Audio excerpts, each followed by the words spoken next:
नमस्कार साथियों, मैं राज एक बार फिर से आपका स्वागत करता हूं आपके अपने YouTube चैनल एग्जाम हंट पर। तो आई होप कि आप लोग बढ़िया होंगे और आप लोगों की तैयारी अच्छी चल रही होगी। तो हम लोग पढ़ रहे थे दिल्ली सल्तनत में इससे पहले हम लोग 4 लेक्चर ले चुके हैं और आज जो हम पढ़ेंगे तुगलक वंश के बारे में पढ़ेंगे। अगर इससे पहले आप लोगों ने लेक्चर नहीं देखा है तो आप एक बार चैनल की प्लेलिस्ट में विजिट करिए और वहां पर आपको गुलाम वंश और जो खिलजी वंश उसके बारे में पढ़ाया जा चुका है। आप पहले उसको देखिए, उसके बाद अगर आप इसको पढ़ेंगे तो आपको ज्यादा अच्छे से समझ में आएगा। तो बिना टाइम को वेस्ट किए हम लोग सीधा अपने लेक्चर पे चलते हैं। तुगलक वंश, इसका जो टाइम पीरियड रहता है 1320 से लगाकर 1414 ईस्वी तक, जो कि जो दिल्ली सल्तनत में जितने भी वंश शासन करेंगे उसमें सबसे ज्यादा समय तक रहता है, जो कि 94 वर्ष तक रहेगा। ठीक है। और ये जो तुगलक वंश थे ये तुर्क जाति के थे। ठीक है। उसमें भी इवन बतूता बताता है कि ये तुर्क जाति के जो करीना जो शाखा थी उसके मतलब शासक रहेंगे। ठीक है। और ये जो करीना शाखा थी ये जो ये जो करीना शाखा थी ये मंगोल और तुर्कों की मिश्रित जनजाति थी। ठीक है। तो ये लोग मंगोल और तुर्क की मिश्रित जनजाति से जो एक मतलब करीना शाखा थी उसी से ये शाखा थी। तो इसका जो संस्थापक रहेगा गयासुद्दीन तुगलक रहेगा, जो कि 1320 ईस्वी में सुल्तान बनेगा और 1320 से लगाकर इसका जो शासन काल रहेगा वो 1325 ईस्वी तक रहेगा। क्योंकि अलाउद्दीन खिलजी की मृत्यु के बाद जो उसके उत्तराधिकारी थे वो उतने योग्य नहीं थे, जिस कारण से जो मतलब सल्तनत में पूरी तरीके से अव्यवस्था फैल जाएगी और छोटे छोटे जो मतलब कई सारे विद्रोहों के चलते और बहुत सारी वहां अनियमितताएं फैल जाएंगी, जिस कारण मतलब वहां पर जब जो अलाउद्दीन का जो उत्तराधिकारी रहते हैं वो उनके जब मतलब मृत्यु हो जाएगी, जब लास्ट में जो खिलजी वंश का अंतिम शासक है उसकी जब मृत्यु हो जाएगी तो उसके बाद जो गयासुद्दीन तुगलक निकल के आता है और जो शासन की स्थापित करता है। और ये जो गयासुद्दीन तुगलक रहता है ये मतलब जिस प्रकार से जलालुद्दीन खिलजी जो उदार था उसी प्रकार से ये जो गयासुद्दीन तुगलक था ये भी बहुत उदार शासक था। ठीक है। उसके बाद जो गयासुद्दीन के बाद हम लोग देखेंगे मोहम्मद बिन तुगलक के बारे में, जो कि सबसे पढ़ा लिखा और अनपढ़ शासक था, जो 1325 से लगाकर 1351 ईस्वी तक शासन किया। और उसके बाद जो बनेगा फिरोज शाह तुगलक शासन बनेगा, उसके बारे में हम लोग देखेंगे। और फिर इसका जो अंतिम शासक रहेगा नसीरुद्दीन महमूद रहेगा। इस बीच में कई सारे शासक और रहेंगे जिसके बारे में हम लोग आगे चल के देख लेंगे। तो ठीक है, तो हम लोग आगे बढ़ते हैं। फिर गयासुद्दीन तुगलक जो था 1320 ईस्वी से 1325 ईस्वी तक शासन करेगा। और ये जो मतलब इससे पहले जो ये था ये मतलब राजा बनने से पहले ये उत्तरी पश्चिमी सीमांत जो प्रांत था दीपालपुर, वहां का ये गवर्नर था, जो कि पंजाब में है, वहां का ये गवर्नर था राजा बनने से पहले। और ये जो गयासुद्दीन था एक मतलब हिंदू जाट महिला का पुत्र था। ठीक है। वह दिल्ली का प्रथम सुल्तान था जिसने अपने नाम के साथ गाजी शब्द जोड़ा। तो जो गयासुद्दीन तुगलक था वो पहला शासक था जिसने अपने नाम के आगे गाजी जोड़ा। गाजी होता है मतलब जो काफिरों का वध करे। काफिर का मतलब जो लोग मुसलमान नहीं होते उनको ये लोग काफिर बुलाते थे। ठीक है। यह उपाधि मंगोलों को पराजित करने के उपलक्ष्य में धारण की थी, क्योंकि मंगोल भी मुसलमान नहीं थे। तो उनको जब ये पराजित करता है जो गयासुद्दीन तुगलक रहेगा उसके बाद एक गाजी की उपाधि धारण करेगा। ठीक है। तो ये देखिए अपना मतलब एक गयासुद्दीन तुगलक है। ठीक है। उसने शराब की बिक्री और जुआ खेलने पर प्रतिबंध लगा दिया। वह संगीत विरोधी था। ठीक है।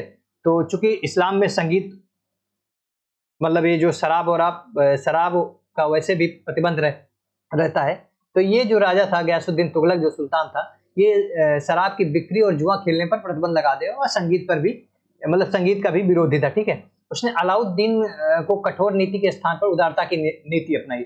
इससे पहले जो अलाउद्दीन था वो उसने बहुत कठोरता की नीति अपनाई थी और जो खुद और मुकद्दम होते थे उन सबको मतलब उनके अधिकार बहुत सीमित कर दिया। जब ये राजा बनेगा तो ये क्या करेगा, दोबारा से उदारता की नीति अपनाएगा और जो खुद और मुकद्दम और जो ये मतलब उस समय लोग रहेंगे उनको ये अधिकार देगा और उनके जो अधिकार रहेंगे उनको दोबारा से लौटा देगा। ठीक है। खुद चौधरी और मुकदमों को हुक्म एक खोती के पुराने जो अधिकार थे लौटा दिए, किंतु किस्मत एक खोती का अधिकार नहीं दिया था। ठीक है। मुबारक शाह द्वारा शुरू की गई जागीर व्यवस्था को जारी रखा। मुबारक शाह जो कि शासक रहेगा वो जागीर व्यवस्था शुरू करेगा, उसको भी ये मतलब कंटिन्यू करेगा। ठीक है, जारी रखेगा।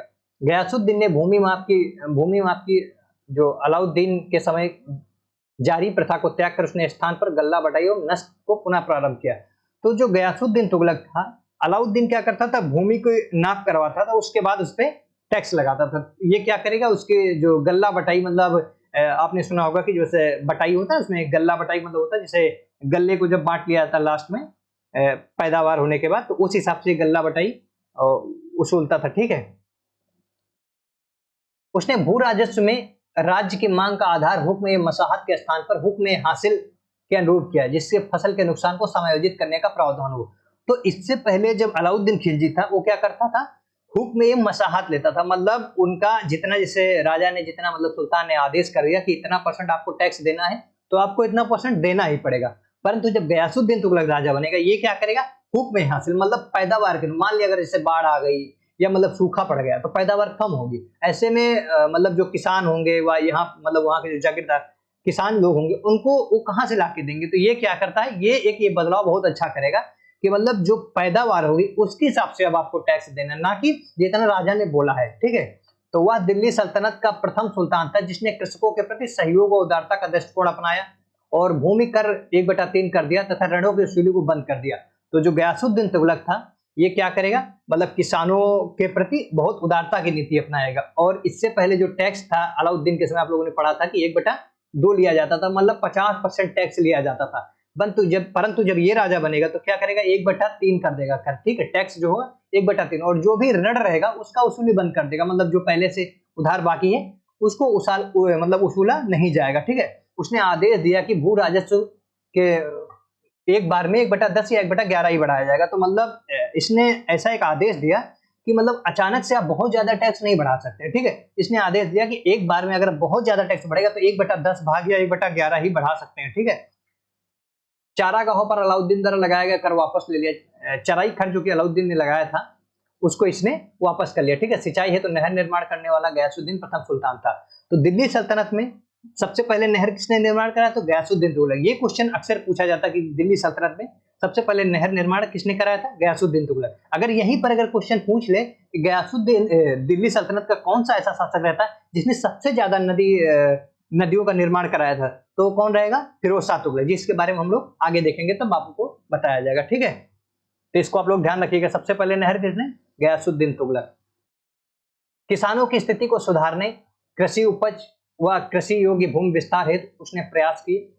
ये गयासुद्दीन भू राजस्व व्यवस्था के पुनर्गठन के प्रमुख उद्देश्य थे। यातायात व सल्तनतकालीन डाक व्यवस्था में भी सुधार कर संगठित एवं तीव्र बनाने का गयासुद्दीन को श्रेय जाता है। तो जो यातायात रहेगा और ये जो डाक व्यवस्था रहेगा उसको सुधार करेगा, और व्यवस्थित एवं तीव्र बनाने का श्रेय मतलब रोडे वहाँ की अच्छा करेगा, और जो यातायात के जो मतलब साधन रहेगा उनको थोड़ा सा व्यवस्थित करेगा, और जो डाक व्यवस्था रहेगा उसका भी सुधार करेगा, ताकि मतलब ये जो जल्दी से मतलब डाक द्वारा पहुंच सके और यातायात भी फायदा कर सके। ठीक है, बर्नी के अनुसार गयासुद्दीन के काल में भिखारी भी काम धंधों पर लग गए।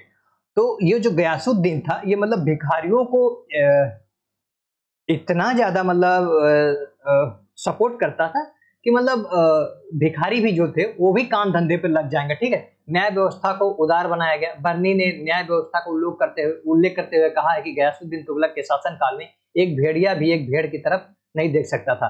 तो जो गयासुद्दीन तुगलक बहुत ही न्यायप्रिय शासक था, और इसके शासनकाल में जो भेड़िया रहता था वो भी एक भेड़ की तरफ आंख उठा के नहीं देख सकता था, ऐसा बर्नी बताता। ठीक है, तो ये बहुत ही न्यायप्रिय शासक था। ठीक है, आगे 1322 ईस्वी में गयासुद्दीन ने शहजादे जौना खां, जो कि मोहम्मद बिन तुगलक, इसके बाद हम लोग पढ़ेंगे उसी को देखेंगे, को दक्षिण विजय के लिए भेजा।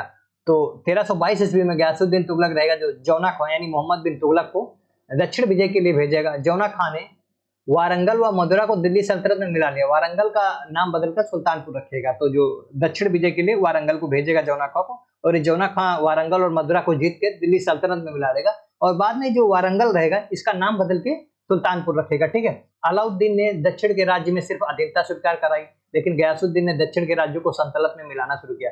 तो अलाउद्दीन क्या करता था, जो दक्षिण भारत के राज्य रहते थे उनको क्या करता था, जीतता था, जीतने के बाद अधीनता स्वीकार करता था और वहां से राजस्व मतलब टैक्स लेता था। ठीक है, और लेकिन ये जो गयासुद्दीन तुगलक रहे, ये मतलब जीतेगा तो ठीक है, जीतेगा तो है ही, बट उसके साथ क्या करेगा, ये दिल्ली सल्तनत में मिलाएगा भी। ठीक है, मुबारक खिलजी भी मिलाता है, बट मुबारक खिलजी उतना बड़े स्तर पे नहीं मिला पाएगा। ठीक है, तो अभी यहाँ से जो तुगलक वंश से ही दिल्ली सल्तनत का विस्तार अपने चरम पर बढ़ने लगेगा, और आगे चलकर मोहम्मद बिन तुगलक जब बनेगा तो जो दिल्ली सल्तनत का विस्तार रहेगा सबसे ज्यादा विस्तार रहेगा, ठीक है।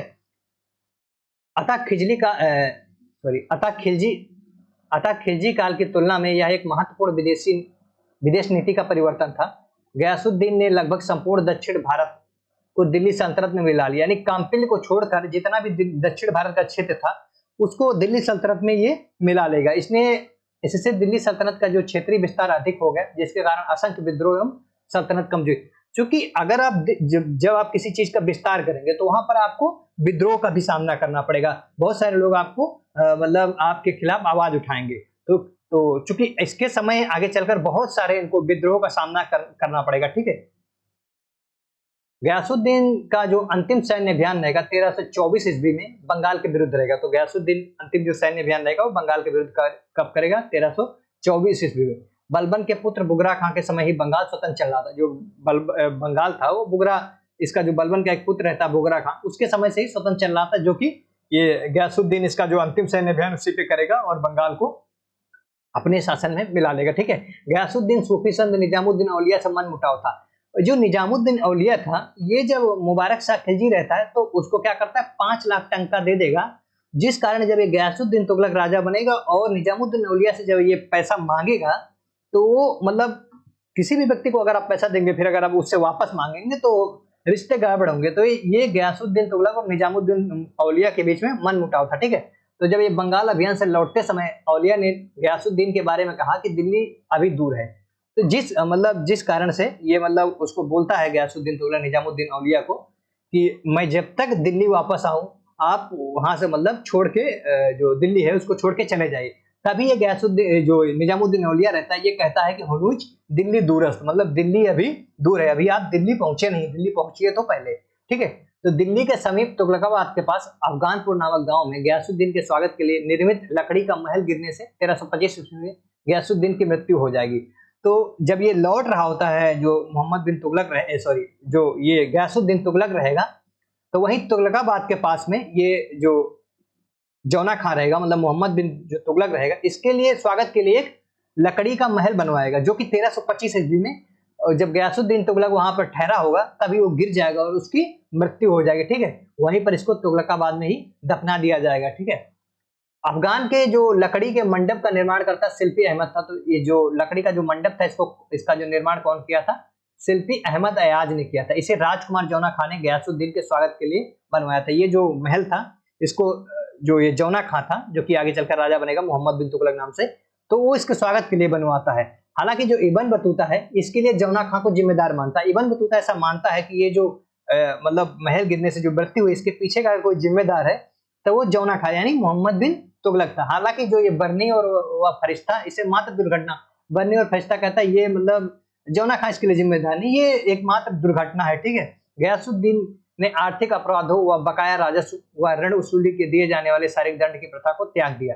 गयासुद्दीन जो तुगलक था आर्थिक अपराधों जिन लोगों का बकाया राशि था उन सबको शारीरिक दंड की जो प्रथा थी, आप पैसा नहीं देंगे तो आपको दंड दिया जाएगा शारीरिक, उन सबको ये त्याग देगा, ठीक है।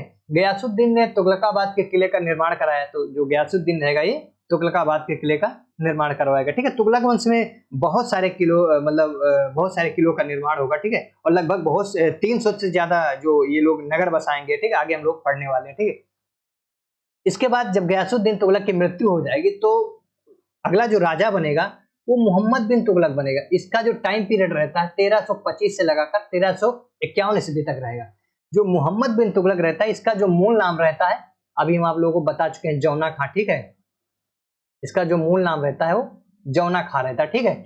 गयासुद्दीन तुगलक की मृत्यु के बाद ये दिल्ली का राजा बनेगा और जब ये जो मोहम्मद बिन तुगलक के समय ही दिल्ली सल्तनत का सबसे ज्यादा विस्तार होगा। और ये बहुत ही पढ़ा लिखा आदमी था। हालांकि ये पढ़ा लिखा मूर्ख विद्वान था और ये सर्वाधिक विद्वान था। विदित है कि विरोधाभासों से युक्त सुल्तान था। इसका जो उपनाम था अब्दुल मुजाहिद था। इसका जो उपनाम था क्या था? अब्दुल मुजाहिद था। बलबन के लाल महल में मोहम्मद बिन तुगलक ने राज्यारोहण किया। तो जो बलबन का लाल महल था इसी में मोहम्मद बिन तुगलक का राज्यारोहण होगा। इसी लाल महल में एक व्यक्ति का और राज्यारोहण हुआ था। शायद आप लोगों को याद होगा कि हमने आपको बताया था कि जो अलाउद्दीन खिलजी था उसने भी बलबन के लाल महल में अपना राज्याभिषेक कराया था। तो बलबन के राज्याभिषेक में एक तो अलाउद्दीन खिलजी राज्यरोहण कराया था, ठीक है। और ये जो मोहम्मद बिन तुगलक रहा है, ये भी अपना जो राज्य तिलक कराएगा वो लाल महल में कराएगा, ठीक है। इसके समय एक मंगोल आक्रमण अलाउद्दीन तमरासेरीन के नेतृत्व में 1328-29 में हुआ, जो कि अंतिम मंगोल आक्रमण था। और इसके समय में मतलब अंतिम मंगोल आक्रमण होगा जो कि 1328-29 में होगा। किसके अंतर्गत मतलब किसके जो नेतृत्व में होगा, तो ये तमरासेरीन के नेतृत्व में होगा, ठीक है। किंतु फरिश्ता के अनुसार सुल्तान ने मंगोल सेना के नेता संभवतः घूस देकर लौटा दिया।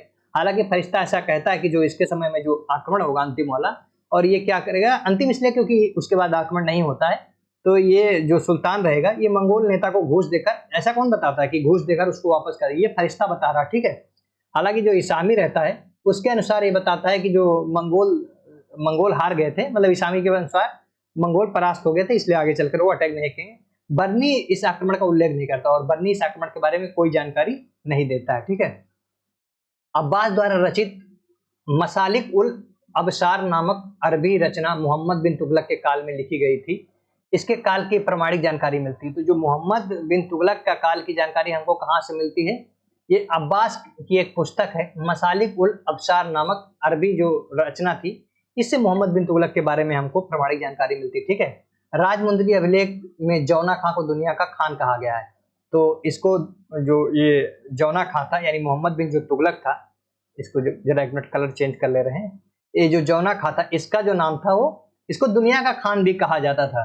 तो मोहम्मद बिन तुगलक की जो इसकी एक्चुअली इसको पागल कहते हैं, मतलब ये जो मतलब बहुत पढ़ा लिखा पागल इसलिए कहते थे क्योंकि इसकी जितनी भी योजनाएं ये लाएगा और वो आगे चलकर सारी असफल हो जाएंगे। तो क्योंकि जब भी कोई चीज करना जाएगा, नया कुछ भी करना चाहेगा, कितना भी अच्छा करे, बट उसके समय में वो असफल होंगे, जिस कारण से इसको मतलब पागल और मूर्ख, पढ़ा लिखा मूर्ख कहते हैं, ठीक है। तो इसकी जो 5 प्रमुख योजनाएं थी, बर्नी ऐसा बताता है, इसकी जो 5 प्रमुख विशेषताओं का उल्लेख करता है। दोआब की कर वृद्धि जो कि 1325-26 ईस्वी में होगा, ये क्या करेगा, जो टैक्स है उसको बढ़ा देगा, ठीक है। बर्नी बताएगा ये 10 से 20 गुना बढ़ाता है।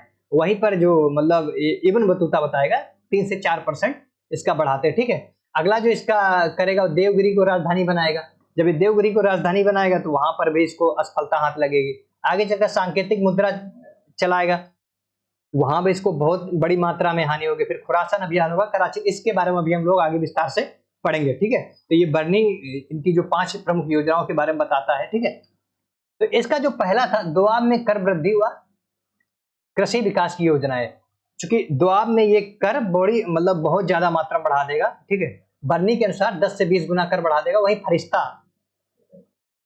फरिश्ता जो बताता है कि 3 से 4 गुना वृद्धि बताता है, ठीक है। दोआब में जो कर वृद्धि की योजना भी अकाल व महामारी की वजह से असफल होगी, क्योंकि जब ये कर बढ़ाता है और दुर्भाग्यवश उसी वक्त क्या पड़ता है, अकाल पड़ जाएगा। चूंकि अकाल पड़ेगा तो अब फसल पैदावार अच्छी नहीं होगी, और चूंकि टैक्स ये ले रहा है तो ये जो इसकी योजना रहेगी, चूंकि महामारी और अकाल के कारण लोग इसको पैसा नहीं दे पाएंगे और बहुत सारा टैक्स बढ़ा देगा, तो इस कारण इसका जो ये पूरी तरीके से असफल हो जाएगा। दोआब में अकाल पड़ने के कारण सुल्तान ने दिल्ली छोड़कर 100 मील दूर गंगा के किनारे, ऐसा कहा जाता है कि जब दिल्ली में अकाल पड़ेगा तो ये 100 मील दूर गंगा के किनारे स्वर्ण नगरी नामक शिविर में निवास करेगा। मतलब ये 2.5 साल तक वही शिविर में रह के गुजारा करेगा, ठीक है। और ठीक है, मोहम्मद बिन तुगलक अकाल पीड़ितों की सहायता देने वाला दिल्ली सल्तनत का प्रथम सुल्तान था।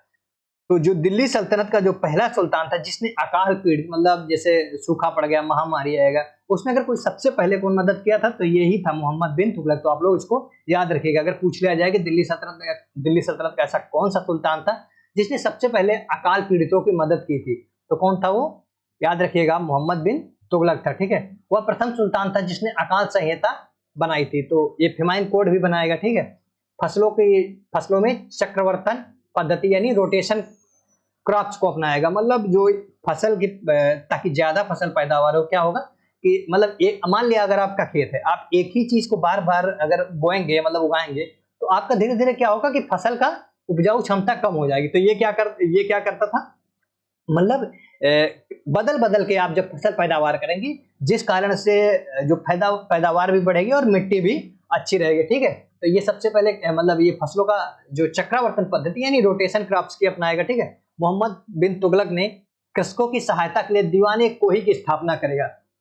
जो किसान थे उनकी सहायता के लिए ये क्या करेगा, दीवान कोही की स्थापना करेगा और उसी दीवान कोही के अंतर्गत ये तकाबी ऋण देगा। ठीक है, तकाबी ऋण एक प्रकार से होता था जो कृषि के लिए दिया जाता था, जिससे लोग आराम से खेती कर सके और अच्छी, जब चूंकि अच्छी फसल पैदावार होगी तो राजा को टैक्स भी अच्छा मिलेगा। तो ये चीज आप याद रखिएगा, बहुत ही इंपॉर्टेंट है। दीवान कोही की स्थापना कौन करेगा, मोहम्मद बिन तुगलक करेगा। और ये तकाबी ऋण अक्सर पूछा जाता है, तकाबी है इसको सोंधर ऋण भी कहते हैं। तो ये किस लिए प्रदान किया जाता था, कृषि के लिए। कौन प्रदान करता था, मोहम्मद बिन तुगलक को। तो आप लोग इसको विशेष ध्यान रखेंगे। अगर आप लोग लिख रहे हैं साथ में तो जो की पॉइंट है उसको आप नोट करते रहेंगे तो आपको मतलब लास्ट में जो आप रिवीजन करेंगे तो आपको आसानी होगी। आगे चलकर हम इसके लिए पीवाईक्यू जब कराएंगे तो उसमें ये सब क्वेश्चन आपको देखने को मिलेंगे। ठीक है, तो आगे हम लोग बढ़ते हैं। इसके बाद जो इसकी दूसरी योजना रहेगी, राजधानी परिवर्तन। 1327 ईस्वी में ये क्या करेगा, राजधानी को जो दिल्ली से दौलताबाद ले जाएगा। ठीक है, और दौलताबाद मतलब देवगिरी ले जाएगा, उसका नाम दौलताबाद रखेगा। ठीक है, ये जो सुल्तान रहेगा दिल्ली से राजधानी कहाँ ले जाएगा, देवगिरी ले जाएगा और उसका जो नाम बदलकर क्या रखेगा, दौलताबाद रखेगा। बाद में इसको देवगिरी को कुव्वतुल इस्लाम भी कहेगा। ठीक है, इसामी ने उसे काफिर एवं बरनी के नाकाम परियोजनाओं को करता रहता करता है। इसामी कहेगा उसे काफिर एवं बरनी ने नाकाम परियोजनाओं का करता धरता। ठीक है, फरिश्ता के अनुसार मोहम्मद को सलाहकारों ने उज्जैन को राजधानी बनाने का सुझाव दिया था। फरिश्ता ऐसा बताता है कि जो मोहम्मद बिन तुगलक था उसके जो मतलब सलाहकार थे, उन्होंने बताया था कि आप देवगिरी को राजधानी नहीं बनाइए बल्कि आप उज्जैन को राजधानी बनाए। ठीक है, और इसामी के अनुसार दिल्ली के नागरिकों की शक्ति को तोड़ने हेतु राजधानी स्थानांतरित की गई। देवगिरी सबसे पहले उसकी मां मकुद्दुम जहां को भेजा गया। जब ये राजधानी बनाता है तो वहां पर सबसे पहले किसको भेजेगा, ये जो मोहम्मद बिन तुगलक रहेगा अपनी माँ, इसके जो माँ रहेंगे मखदूम जहां को सबसे पहले वहां पर भेजेगा। और इसामी ऐसा बताता है कि ये राजधानी इसलिए परिवर्तित करता है क्योंकि ये जो दिल्ली के नागरिक थे उनको एक दंड देना चाहता। ठीक है, स्टेनलेपुल ने दौलताबाद को एक गुमराह शक्ति का स्मारक चिन्ह कहा है। तो स्टेनलेपुल ने दौलताबाद को एक गुमराह शक्ति का स्मारक चिन्ह कहा। ठीक है, इब्न बतूता के अनुसार दिल्ली वासियों ने दिल्ली सुल्तान को धमकी भरे पत्र लिखे अतः उन्हें दंड देना चाहता था। तो इब्न बतूता का ऐसा मानना है कि जो दिल्ली के वासी थे वो सुल्तान को धमकी भरे पत्र लिखते थे, जिस कारण सुल्तान नाराज था और उन्हें दंड देना चाहता था। इसलिए क्या किया उसने, राजधानी को देवगिरी ले गया। ठीक है, इब्न बतूता ने लिखा कि राजधानी परिवर्तन की आज्ञा देने के बाद उसने समस्त दिल्ली की तलाशी लेने की आज्ञा दी। उसे मात्र एक अंधा और एक लंगड़ा व्यक्ति मिला।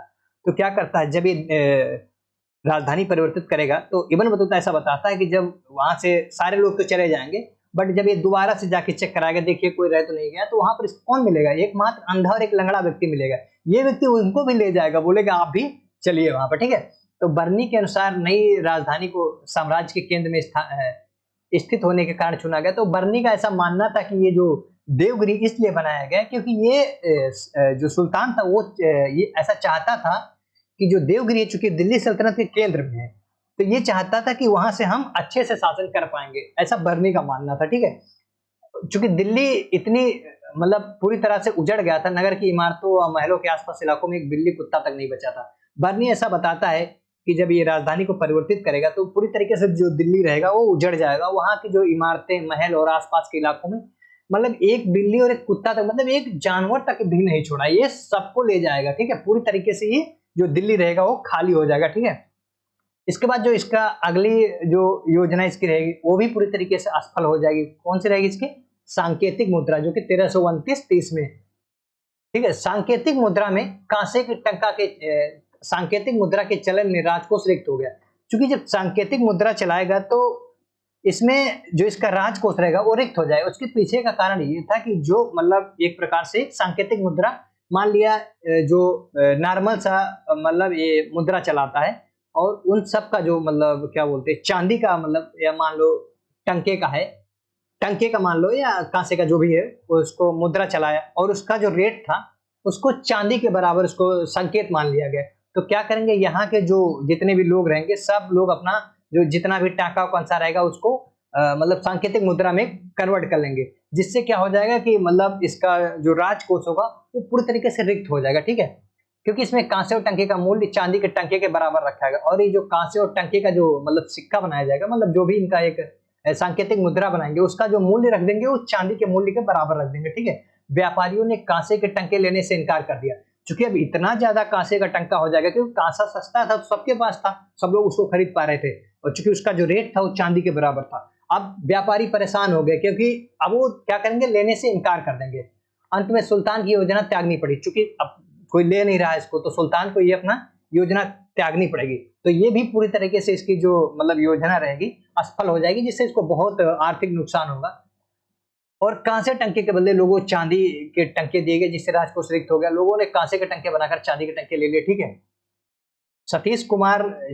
सतीश चंद्र ने मोहम्मद हबीब के अनुसार कांसे का प्रयोग सांकेतिक मुद्रा के रूप में किया गया। तो जो सतीश चंद्र और मोहम्मद हबीब का मानना था कि जो ये सांकेतिक मुद्रा के रूप में किस चीज का प्रयोग किया गया था, कौन सी धातु का, कांसे का प्रयोग किया गया। किनके द्वारा, सतीश चंद्र और मोहम्मद हबीब। वही बर्नी लिखता है कि प्रत्येक हिंदू का घर जो था टकसाल बन गया।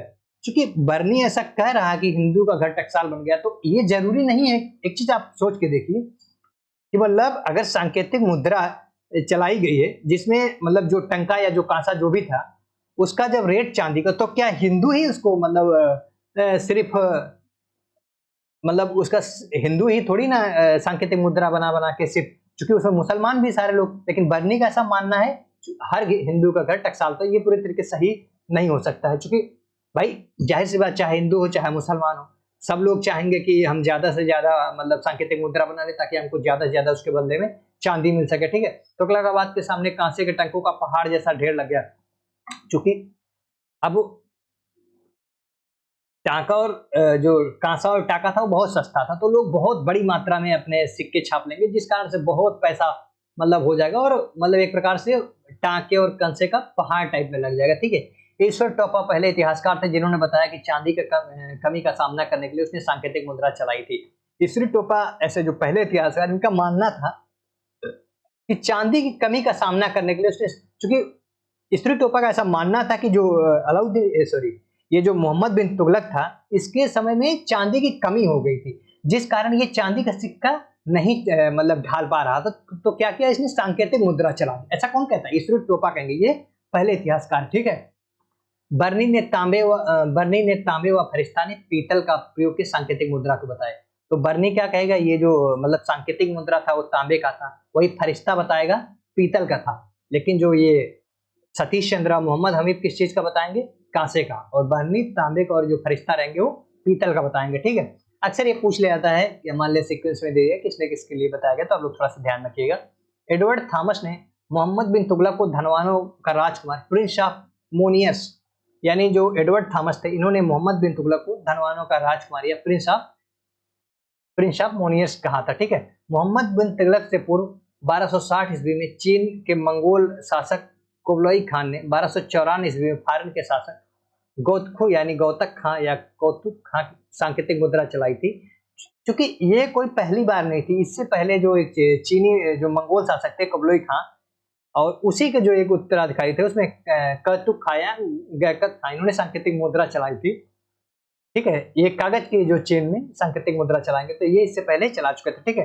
तो मोहम्मद बिन तुगलक को मुद्रा शास्त्री भी कहा जाता है, क्योंकि मोहम्मद बिन तुगलक जो था वो दिल्ली सल्तनत में जितने भी राजा होंगे उसे सबसे ज्यादा पढ़ा लिखा था, और इसको बहुत मतलब अर्थशास्त्र के बारे में जानकारी था, तो इसको मुद्रा शास्त्री भी कहा जाता था, ठीक है। उसने सोने का नया सिक्का चलाया जिसे दिनार कहते थे। तो दिनार किसने चलाया था, तो ये चलाया था मोहम्मद बिन तुगलक, जो कि सोने का था, ठीक है। इब्न बतूता इसका तौल 200 ग्राम बताता है। इब्न बतूता इसका कितना बताएगा, 200 ग्राम का। उसने अदली नामक 140 ग्राम का चांदी का सिक्का भी चलाया। तो दिनार जो रहेगा वो सोने का सिक्का रहेगा, और वहीं जो अदली रहेगा, अदली नाम का, वो चांदी का सिक्का रहेगा, ठीक है, जो कि 140 ग्राम का रहेगा। और ये जो दिनार रहेगा ये 200 ग्राम का रहेगा, ये इब्न बतूता बताता, ठीक है। इसके बाद इसका जो अगला अभियान रहेगा खुरासान अभियान 1332-34 ईस्वी में। खुरासान अभियान के लिए वहां के सुल्तान अबू सैयद के विरुद्ध एक त्रिमैत्री संगठन बना, जिसमें शामिल थे मोहम्मद बिन तुगलक, मंगोल शासक तमरासरीन और मिस्र का सुल्तान। तो ये क्या करेंगे, एक त्रिमैत्री संगठन बनाएंगे खुरासान अभियान के लिए, जिसमें मोहम्मद बिन तुगलक और मंगोल शासक तमरासरीन और मिस्र का सुल्तान, ये लोग मिलकर एक मतलब त्रिगुट बनाएंगे, जिसके बाद एक खुरासान पर अटैक करने का प्लान करेंगे, ठीक है। मोहम्मद बिन तुगलक ने जल्दबाजी में खुरासान अभियान के लिए 3,70,000 सेना तैयार कर उसे 1 साल का अग्रिम वेतन दे दिया। बाद में यह अभियान नहीं हो पाया। अभी मोहम्मद बिन तुगलक क्या करता है कि 3,70,000 सैनिक मतलब तैयार करेगा और उसको क्या करेगा, एक साल पहले से मतलब एक साल एडवांस वेतन दे देगा। चूंकि अब उसको एक साल वेतन दे दिया और आगे चलकर क्या करेगा, खुरासान अभियान नहीं होगा। अब खुरासान अभियान नहीं हो पाया तो इसका बहुत बड़ा इसमें नुकसान हो जाएगा, तो ये भी पूरी तरीके से असफल हो जाएगा। ठीक है, इसके बाद जो इसका अंतिम अभियान रहेगा वो कराचिल अभियान रहेगा, या इसको कराजल अभियान भी कहते हैं, जो कि 1337 से 1338 में होगा। जो कराचल या कराजल अभियान मतलब जो अभियान रहेगा खुसरो मलिक के नेतृत्व में होगा। और मोहम्मद बिन तुगलक ने कराचल अभियान में 1333 ईस्वी में कुमाऊं के पहाड़ियों में एक असफल सैन्य अभियान किया। ये क्या करेगा, चूंकि ये जब अटैक करेगा कुमाऊं की पहाड़ियों में, तो इसका उद्देश्य रहता है, जो कराची रहता है हिमाचल के दक्षिण ढलानों पर स्थित राज्य था, जो कि मतलब ये जो मोहम्मद बिन तुगलक था ये कराची को जीतना चाहता था। ठीक है, और जब ये अपना खुसरो मलिक के नेतृत्व में भेजेगा तो ये आगे चलकर जंगल, वहां बहुत पहाड़ी और जंगल रहता है, तो वहां पर इसकी सेना भटक जाएगी। तो रास्ता जब भटक जाएगी तो ये पूरी तरीके से असफल हो जाएगा। खुसरो मलिक के नेतृत्व में भेजी गई सेना जंगल के रास्ते से भटक गई, उसे भारी नुकसान उठाना पड़ा, जिससे यह अभियान पूरी तरह असफल हो जाएगा, मतलब विफल हो जाएगा। सुल्तान की आर्थिक व सैन्य शक्ति पर गहरा नकारात्मक प्रभाव, और इसके जो बहुत सैनिक होंगे वो पहाड़ में मारे जाएंगे, और चूंकि रास्ता भटक जाएंगे तो सारे लोग एक साथ नहीं रहेंगे, तो बहुत इसको जो सैन्य और आर्थिक रूप से इसको बहुत नुकसान उठाना पड़ेगा। तो ये भी इसकी जो मतलब अभियान था वो भी असफल हो जाएगा। तो ये जो हम लोगों ने अब तक जो 4 और 5 अभियान इस पे जो पढ़े हैं, मतलब इसने जो जो भी काम किया, ये थोड़ा सा आप ध्यान रखिएगा। इनका क्या करेगा, अक्सर आपको सीक्वेंस में लगाने का पूछ लेगा, तो आप इसको अगर ध्यान रखेंगे ये एक साथ दे देगा आपको पांचों, या फिर 4 दे देगा इसमें से कोई, और बोल देगा आप इसको सीक्वेंस में अरेंज कीजिए। ठीक है, तो आप इसको ध्यान रखिएगा और इसका सीक्वेंस याद रखिएगा। सबसे पहले कर वृद्धि करेगा, फिर क्या करेगा, राजधानी परिवर्तन करेगा, फिर सांकेतिक मुद्रा चलाएगा, फिर खुरासान अभियान चलाएगा, फिर कराची। अब इसको याद करने के लिए सबसे पहले कर बढ़ाया, कर बढ़ाएगा तो क्या करेगा, अब उसको राजधानी बदलना पड़ेगा। ठीक है, राजधानी बदलेगा तो वहां पर नया मुद्रा मतलब सांकेतिक मुद्रा चलाएगा। फिर खुरासान और कराची को याद कर सकते हैं खा और का से, खा का यानी खा पहले आता तो उसको बाद में कर लेंगे खा पहले, जैसे आपको सुविधा अनुसार आपको जैसे लगे याद कर सकते हैं। ये अक्सर क्वेश्चन पूछा जाता है सीक्वेंस में लगाने के लिए, बाकी मैंने आपको इसके बारे में भी बता दिया है। ठीक है, तो इसके बाद मोहम्मद बिन तुगलक के समय में होने वाले विद्रोह, चूंकि जो मोहम्मद बिन तुगलक था ये इसका जो साम्राज्य सबसे बड़ा था, और इसलिए सबसे जो दिल्ली सल्तनत में इसका जो साम्राज्य रहेगा, जो कि इसमें 23 प्रांत रहेंगे। ठीक है, जो कि सबसे बड़ा जो साम्राज्य रहेगा दिल्ली सल्तनत का, तो इसी के टाइम रहेगा। चूंकि अब साम्राज्य इन्होंने बढ़ाया तो इनके समय विद्रोहों का सबसे ज्यादा सामना करना पड़ेगा। तो जो दिल्ली सल्तनत में जितने भी शासक होंगे सबसे ज्यादा जो विद्रोह होंगे, कुल इसी के समय में सबसे ज्यादा विद्रोह होंगे। कितने होंगे, 34 विद्रोह होंगे। उसमें भी सबसे ज्यादा जो विद्रोह होंगे दक्षिण भारत में कुल 27 विद्रोह होंगे। क्योंकि दक्षिण भारत में 27 विद्रोह हुए थे, उसके पीछे का कारण यही था कि इससे पहले जो राजा थे वो लोग सिर्फ क्या करते थे, जो अलाउद्दीन खिलजी थे दिल्ली सल्तनत को मतलब जो दक्षिण का भाग जीतते थे वहां से टैक्स लेते थे, उन्हें अधीनता स्वीकार कराते थे। बट ये क्या करेंगे, जो तुगलक वंश के जो लोग रहेंगे मतलब जो सुल्तान रहेंगे, वो लोग दक्षिण के जो क्षेत्र रहेंगे उनको अपने जो सल्तनत में मिलाएंगे भी। इसी कारण दक्षिण भारत में सबसे ज्यादा इनको जो विद्रोह उनका सामना करना पड़ेगा। ठीक है, इसी कारण से जो दक्षिण भारत में 27 विद्रोह का इनको सामना करना पड़ेगा। उसी में जो पहला विद्रोह रहेगा 1326 ईस्वी में बहाउद्दीन गुस्सास ने किया था। ठीक है, और जो अंतिम विद्रोह रहेगा 1351 ईस्वी में कौन करेगा, तगी ने किया था। इसके बीच में अभी हम लोग देखेंगे जो विद्रोह होंगे मेन उसके बारे में। और जो अंतिम विद्रोह कब करेंगे 1351 में, पहला कब करेंगे 1326 में। मोहम्मद बिन तुगलक के समय में दिल्ली सल्तनत का सर्वाधिक विस्तार हुआ, उसके समय में संपूर्ण दक्षिण भारत को जीता गया और दक्षिण भारत स्वतंत्र भी हो गया। क्योंकि इसके समय में दक्षिण भारत सबसे ज्यादा जीता भी गया, और जो तुगलक वंश रहेगा इसी के समय में दक्षिण भारत स्वतंत्र भी हो जाएगा। जीत तो लेगा लेकिन क्या करेगा, बहुत सारे विद्रोह होंगे। और उसके बाद जब 1398 में तैमूर का आक्रमण होगा, तब ये सल्तनत जो ये मतलब जो दक्षिण भारत का या मतलब बहुत सारा पार्ट इसका टूट जाएगा। उसको हम आगे बताएंगे आपको। विद्रोह के कारण सबसे महत्वपूर्ण यह था कि वो आरंभिक काल में उलेमाओं के विरुद्ध निर्णय देता था। तो उलेमा चूंकि धर्म के प्रमुख होते थे, ये क्या करता था, उनको मतलब बहुत ज्यादा वैल्यू नहीं देता था और अपने उनके विरुद्ध भी निर्णय दे देता था, जिस कारण से इनको बहुत सारे विद्रोह का सामना करना पड़ेगा। विद्रोह के बारे में एक बार सुल्तान ने कहा था, मेरा साम्राज्य रोगग्रस्त हो गया और यह किसी इलाज से ठीक नहीं होता। हकीम सर दर्द ठीक करता है तो बुखार हो जाता है, और बुखार ठीक करता है तो कुछ और हो जाता है। सुल्तान ऐसा खुद कहता था विद्रोह के बारे में, जो मेरा साम्राज्य वो रोगग्रस्त हो गया है और यह किसी इलाज से ठीक नहीं हो सकता। उसका ऐसा मानना था कि ये अब किसी इलाज से ठीक नहीं हो सकता, क्योंकि इसका अगर सर दर्द ठीक करता हूं तो बुखार हो जाता है, बुखार ठीक करता हूं तो कुछ और हो जाता है, तो इतना विद्रोह होगा तो ये परेशान हो जाएगा इससे, ठीक है। मोहम्मद बिन तुगलक के समय में अवध के सूबेदार अलाइन मुल्तानी का विद्रोह सर्वाधिक भयंकर था। तो जो सबसे भयंकर विद्रोह होगा कौन होगा? अलाइन मुल्क मुल्तानी के द्वारा होगा, ठीक है। अलाइन मुल्क ने इंसाए महरूम नामक पुस्तक में दिल्ली इस पुस्तक में फिरोज तुगलक के शासन व्यवस्था की जानकारी मिलती है। तो चूंकि जो अलाइन मुल्क रहेगा, इसकी जो पुस्तक रहेगा इंसा इंसा महरू, इसकी एक पुस्तक रहेगा, इसमें तुगलक वंश के बारे में जानकारी मिलेगी और फिरोज शाह तुगलक के शासन व्यवस्था के बारे में जानकारी मिलेगी, ठीक है। फिरोज शाह तुगलक को हम लोग अगले लेक्चर में जब देखेंगे तो देखेंगे, ठीक है। अलाइन मुल्क एकमात्र विद्रोह था जिसे मोहम्मद बिन तुगलक ने क्षमा किया था, और ये सबसे मतलब जो सर्वाधिक भयंकर विद्रोह भी यही था, और यही एक विद्रोह था जो कि अलाउद्दीन मोहम्मद बिन जो तुगलक रहेगा वो इसको क्षमा करेगा।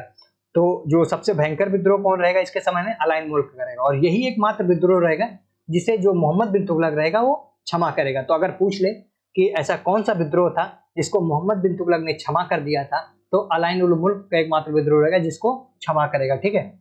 बंगाल में गयासुद्दीन मुल्तान में बहराम किस्लू एवं माबर में सैयद हसन खान ने विद्रोह किया था, ठीक है। मदुरा में जलालुद्दीन एहसान खान ने विद्रोह करके स्वतंत्रता की घोषणा कर दी। वही 1334-35 में स्वतंत्र कर दिया गया। दिल्ली सल्तनत स्वतंत्र होने वाला प्रथम राज्य था, ठीक है।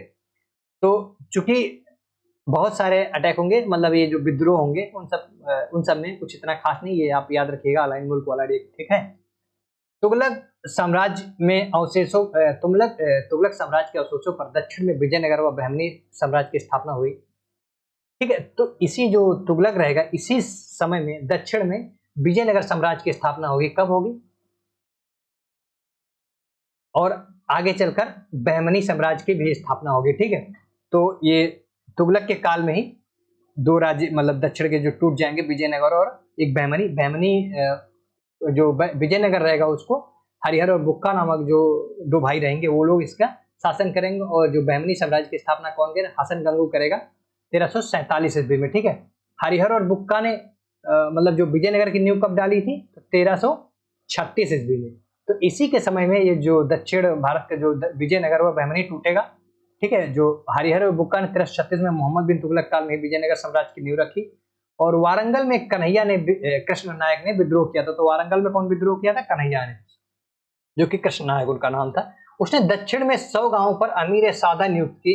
इन सादा अमीरों ने सर्वाधिक विद्रोह किए। सादा अमीर शाही सेवा में विदेशी अमीर थे, ठीक है। सादा अमीर ही दक्षिण में बहमनी राज्य की स्थापना से संबंधित थे। तो जो सादा अमीर थे ये लोग मतलब जो बहमनी साम्राज्य की स्थापना होगी उससे भी ये लोग जुड़े हुए थे, ठीक है। सुल्तान के समय बंगाल दिल्ली सल्तनत से पूर्ण रूप से स्वतंत्र हो गया। चूंकि बंगाल था वो भी सुल्तान के समय दिल्ली सल्तनत से पूर्ण रूप से स्वतंत्र हो जाएगा।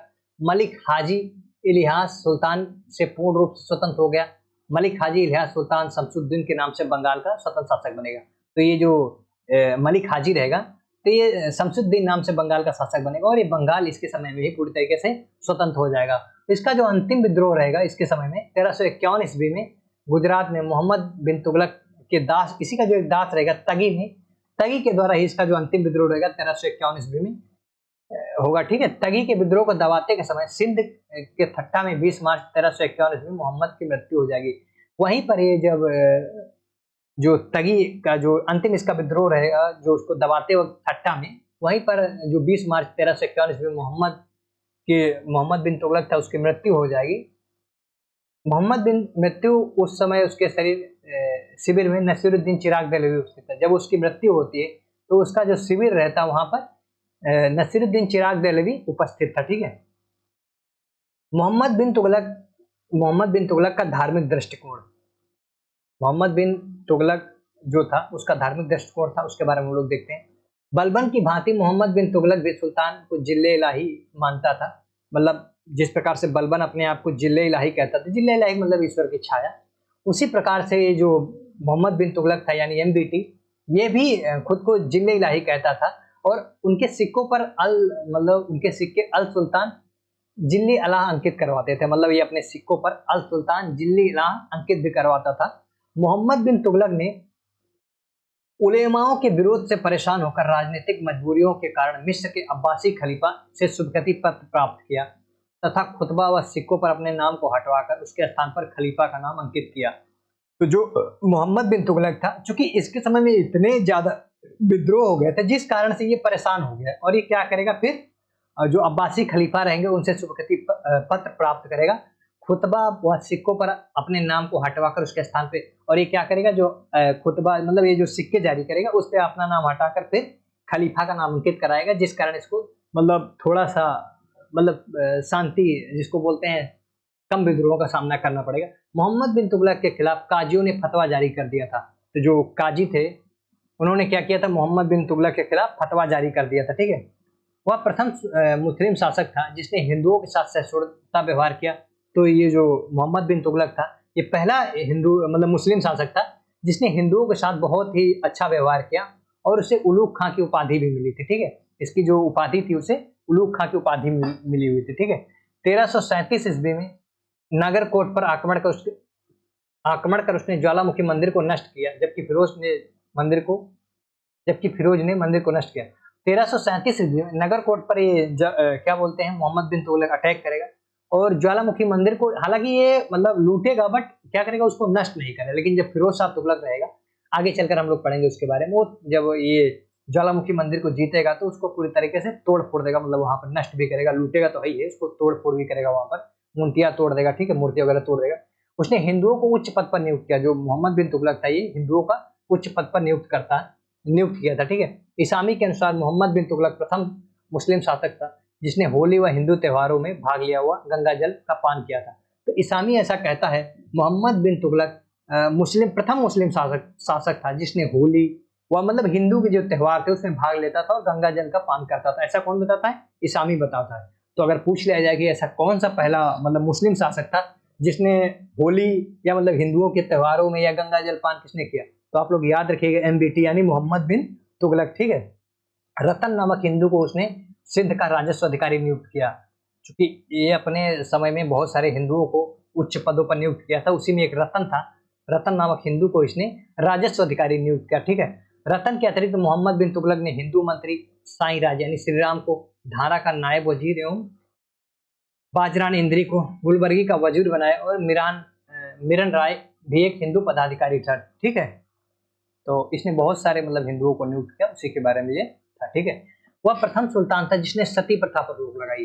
तो जो मोहम्मद बिन तुगलक था ये दिल्ली सल्तनत का पहला शासक था जिसने सती प्रथा पर रोक लगाई, ठीक है। सुल्तान ने जैन विद्वान जिन प्रभुसूरी व राजशेखर का सम्मान कर धार्मिक उदारता का प्रमाण दिया। तो जो सुल्तान था ये ऐसा नहीं था कि सिर्फ मतलब ये अपने मतलब धर्म या जाति के लोगों का सम्मान करता था, ये क्या करता था, सबका सम्मान करता था। इसी कारण इसको सहिष्णु शासक कहा जाता था, ठीक है। जैन विद्वान जिन प्रभुसूरी व राजशेखर का भी सम्मान व धार्मिक उदारता का प्रमाण, ठीक है। हिंदू योगियों व जैन संतों से परिचय के मामले में वो अकबर की पूर्वगामी था। तो जिस प्रकार से अकबर अपने समय में जो हिंदू जैन या उन सबका जो धार्मिक मतलब उन लोगों का सम्मान करता था, उसी प्रकार ये जो मोहम्मद बिन तुगलक था ये भी उनका पूर्वगामी था, मतलब ये उससे पहले करता था, ठीक है। वह जिन प्रभुसूरी के साथ विचार विमर्श करता था एवं एक बार आधी रात तक बातचीत की। जिन प्रभुसूरी मार्गदर्शन में ही शत्रुंजय तथा गिरनार मंदिरों की यात्रा की थी। तो जिन प्रभुसूरी के साथ एक बार ये विचार विमर्श करते हुए इसको आधी रात बीत गई, मतलब ये विचार विमर्श किया करता था, बातें किया करता था, चर्चाएं करता था, ठीक है। और उन्हीं के मार्गदर्शन में ये क्या करेगा, गिरनार मंदिरों की यात्रा भी करेगा, ठीक है। वह प्रथम सुल्तान था जिसने माउंट आबू में स्थित जैन मंदिर का दर्शन किया। तो ये मतलब जो दिल्ली सल्तनत का या बोले ये पहला सुल्तान था जिसने जैन मंदिरों की दर्शन भी किया। तो ये जो मोहम्मद बिन तुगलक था ये एक प्रकार से कहा जा सकता है कि सहिष्णु शासक था। वो अन्य धर्मों के मतलब देवी मतलब जो मंदिर थे वहां भी ये जाता था और उनमें उनके जो त्योहार थे उनमें पार्टिसिपेट करता था, ठीक है। मोहम्मद बिन तुगलक के बारे में विद्वानों का क्या मत है, तो कुछ चूंकि जब इसकी मृत्यु होगी तो ये बहुत मतलब उटांग पुटांग काम करेगा, मतलब ये जो भी काम करने जाएगा, हालांकि एक जो भी करने जाता है इसकी किस्मत ही शायद ऐसा था कि जब भी कोई काम करता था तो वहां पे कुछ ना कुछ ऐसा हो जाता था जिस कारण इसकी सारी योजनाएं असफल हो जाती, जिस कारण इसको मतलब कई सारे विद्वानों का इस पे मत है। उसको आइए हम लोग देखते हैं। बदायनी मोहम्मद बिन तुगलक की मृत्यु पर लिखता है, जो बदायनी रहेगा क्या लिखता है, सुल्तान को उसकी प्रजा से सुल्तान को मुक्ति मिल गई। तो जब मोहम्मद बिन तुगलक की मृत्यु होती तो बदायूनी ऐसा मतलब लिखेगा कि सुल्तान की प्रजा को राजा से मतलब प्रजा को सुल्तान से और सुल्तान को प्रजा से मुक्ति मिल गई। ठीक है, वही एल्फिंस्टन का मानना था कि मोहम्मद बिन तुगलक में पागल का अंश विद्यमान है। तो एल्फिंस्टन क्या बोलेगा, जो मोहम्मद बिन तुगलक है इसमें पागल का अंश विद्यमान है। ठीक है, हैवल, एडवर्ड, थॉमस और स्मिथ ने भी इस मत का समर्थन किया। मतलब ये जो हैवल और एडवर्ड और थॉमस और स्मिथ थे, इनका भी मानना था कि मतलब ये मोहम्मद बिन तुगलक में पागलपन का अंश विद्यमान है। ठीक है, डॉक्टर ए.एल. श्रीवास्तव के अनुसार उसमें विरोधी तत्वों का मिश्रण था, क्योंकि ये बहुत विद्वान था और ये क्या था, पागल भी था। तो जो डॉक्टर ए.एल. श्रीवास्तव के अनुसार उसमें विरोधी तत्वों का मिश्रण था। इसके बारे में एक बात और कही जाती है, जो मोहम्मद बिन तुगलक था ये मतलब बहुत ज्यादा खून बहाता है। साम्राज्य जब मतलब जो विस्तार करता है तो बहुत ज्यादा खून बहाएगा, तो ये खून का प्यासा भी इसको कहा जाता था, क्योंकि एक तरफ इसको सैसुर शासक भी बताया गया और एक तरफ ये खून का प्यासा भी था और ये खून के नदियां भी बहाता था, मतलब बहुत हत्याएं करता था। इस कारण जो डॉक्टर ए.एल. श्रीवास्तव थे, इनका ये मानना था कि इसमें बहुत सारे विरोधी तत्वों का मिश्रण है। ठीक है, ईश्वरी प्रसाद मोहम्मद बिन तुगलक को पागल नहीं मानता था।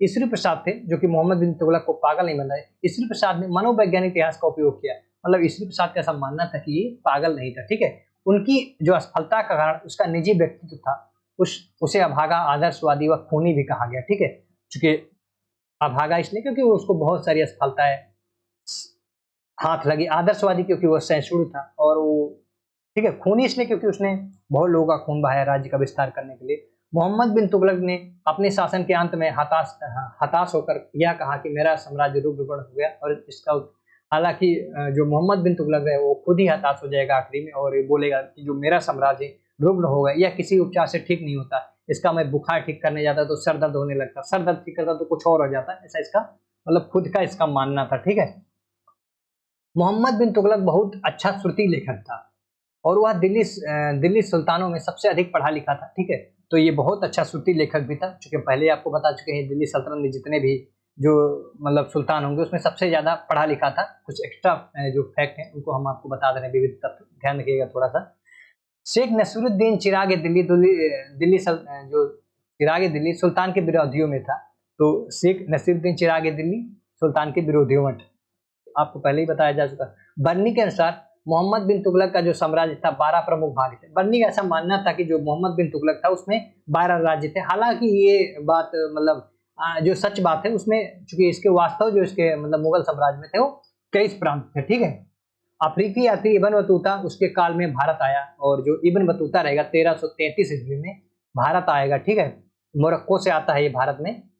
इसके समय में यात्री कौन आता है, इब्न बतूता। तो आप लोग इसको विशेष ध्यान रखिएगा, अक्सर पूछा जाता है कि इब्न बतूता किसके काल में आया था, तो वो मोहम्मद बिन तुगलक के काल में आएगा। कब आया था, 1333 ईस्वी में। ठीक है, उसे क्या करेगा, ये दिल्ली का काजी नियुक्त करेगा। मोहम्मद बिन तुगलक उसको काजी नियुक्त करेगा। बाद में कुछ मन मुटाव कारण इब्न बतूता को जेल में भी डालेगा। आगे चलकर उसको मतलब मन मुटाव होगा तो उसको जेल में भी डालेगा। फिर आगे चलकर इसको चीन के लिए जो दूत भेजेगा, मतलब दूत मंडल जब भेजेगा उसको वहां पर भेजेगा और मना करेगा तो कुछ।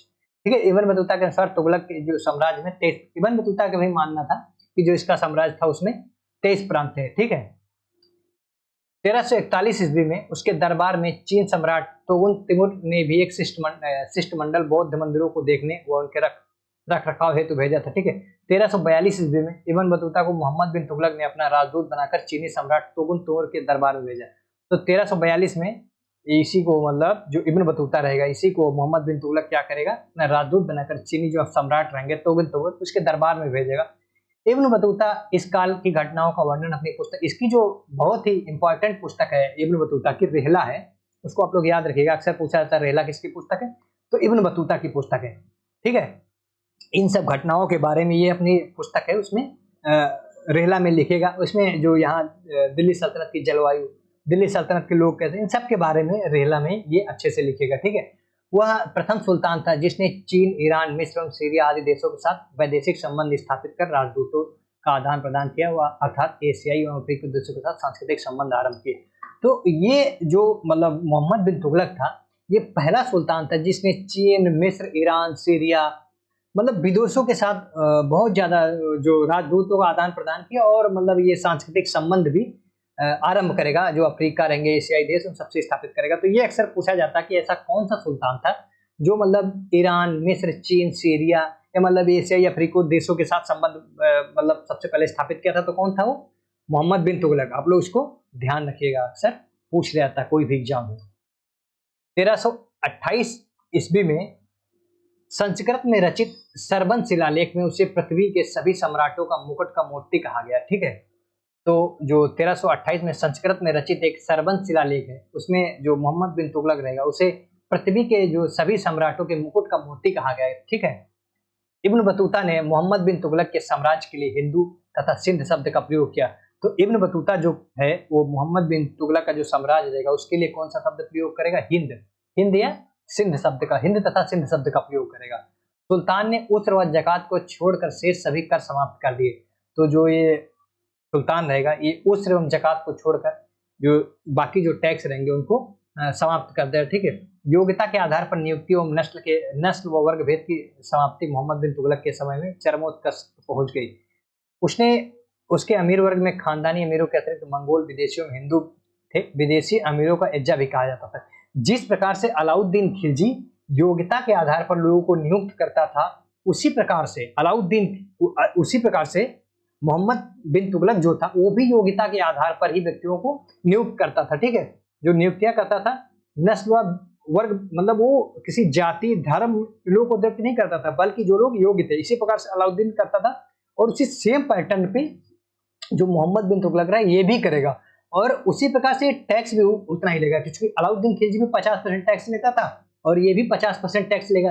अलाउद्दीन खिलजी भी अपने साम्राज्य का विस्तार करना चाहता था, मोहम्मद बिन तुगलक भी अपने साम्राज्य का विस्तार करना चाहता था। ठीक है, मोहम्मद बिन तुगलक ने अलाउद्दीन की तरह योग्यता के आधार पर पदों का आवंटन व भू राजस्व की जो दर था 50%, न्याय व्यवस्था में विधि की समता का सिद्धांत लागू किया। ठीक है, सुल्तान ने एकताओं की आय व्यय का हिसाब रखने के लिए एक रजिस्टर तैयार करा जिसे हाशमी बहिलाश कहा जाता था। तो जो सुल्तान था वो जो एकता दिया जाता था उसका लेखा जोखा रखने के लिए एक रजिस्टर तैयार करा था कि मतलब किसको कितना एकता आवंटित की गई है, और जिसे मतलब हाशमी बहिस्तान कहा जाता था। ठीक है, मुक्ता यानी अमीर से राजस्व वसूली का अधिकार छीनकर वली उल खराज नामक नए पद का गठन किया गया। क्योंकि इससे पहले जो राजस्व वसूली कौन करता था? अमीर लोग करते थे। तो आप क्या करेगा, ये लोग अमीरों से राजस्व वसूली का पद छीनकर एक नया पद बनाएंगे जिसका नाम रहेगा वली उल खराज नामक नए पद का गठन करेंगे, उसे दिया जाएगा। ठीक है, वली एवं अमीर के पद को पृथक पृथक किया गया। ठीक है, मोहम्मद बिन तुगलक ने सर्वप्रथम राजस्व वसूली को ठेके पर देने की इजारेदारी प्रथा प्रारंभ की। तो सबसे पहले ठेकेदारी प्रथा कौन शुरू करेगा? मोहम्मद बिन तुगलक के समय में शुरू होगा। ठीक है, जिसे इजारेदारी प्रथा कहेंगे या मुकाता पर। प्रारंभ में मोहम्मद बिन तुगलक ज्योतिष, गणित एवं चिकित्सा शास्त्र का बहुत बड़ा विद्वान था। प्रारंभ में क्या, आखिरी तक भी विद्वान ही रहता। वह एक अच्छे कवि व संगीत प्रेमी था। वह एक अच्छा कवि भी था, अच्छी कविताएं लिखता था और उसे संगीत में बहुत ज्यादा रुचि थी। ठीक है, मोहम्मद बिन तुगलक ने दास प्रथा को प्रश्रय नहीं दिया। तो मोहम्मद बिन जो तुगलक रहेगा वो दास प्रथा का प्रश्रय नहीं देगा। ठीक है, इसके बाद जो अगला फिरोज शाह तुगलक रहेगा वो बड़ी मात्रा में दास प्रथा का प्रश्रय देगा। ठीक है, मोहम्मद बिन तुगलक और अकबर दोनों गंगा नदी का पानी पीते थे। तो जो ये मोहम्मद बिन तुगलक था और जो आगे चलकर अकबर भी रहेगा, जब हम पढ़ेंगे मुगल उसमें हम आपको बताएंगे। तो ये दो मतलब जो राजा रहेंगे या एक सुल्तान और एक मतलब मुगल बादशाह जो रहेगा, यही दो लोग रहेंगे जो गंगा नदी का पानी पीते थे। अक्सर पूछा जाता है कि कौन से दो जो मध्यकालीन भारत के ऐसे कौन से दो शासक थे जो गंगा नदी का पानी पीते थे। तो आप लोग इसको याद रखिएगा, मोहम्मद बिन तुगलक और अकबर था। ठीक है, तो आज के लेक्चर को हम लोग यहीं पर समाप्त करते हैं और अगले लेक्चर में हम लोग इसके आगे का पढ़ेंगे, यानी फिरोज शाह तुगलक के बारे में पढ़ेंगे और जो भी तुगलक का बचा हुआ पार्ट है उसको हम लोग देखने का प्रयास करेंगे। तो अगर आप इस लेक्चर का जो ये PDF है इसे अगर आप प्राप्त करना चाहते हैं तो आप प्ले स्टोर से जाइए और हमारा जो ऐप है उसको डाउनलोड करिए। वहाँ पर आपको ये फ्री ऑफ मिल जाएगा और वहाँ पे कुछ टेस्ट भी अवेलेबल है, उसे भी आप दे सकते हैं। तो आज की क्लास को हम लोग यहीं समाप्त करते हैं। अगर आपका कोई छोटा भाई बहन या मतलब आपके परिचय में कोई है जो CVT PG या किसी भी ऐसे एग्जाम की तैयारी कर रहा है जिसमें हिस्ट्री से कुछ पूछा जाता है, तो आप उसे शेयर कर सकते हैं ताकि वो इसको मतलब पढ़ के और उसका लाभ उठा सके और अच्छे कॉलेज या अच्छे यूनिवर्सिटी में एडमिशन पा सके। तो इसी के साथ हम अपना क्लास आज यहीं पे समाप्त करते हैं। Thank you so much.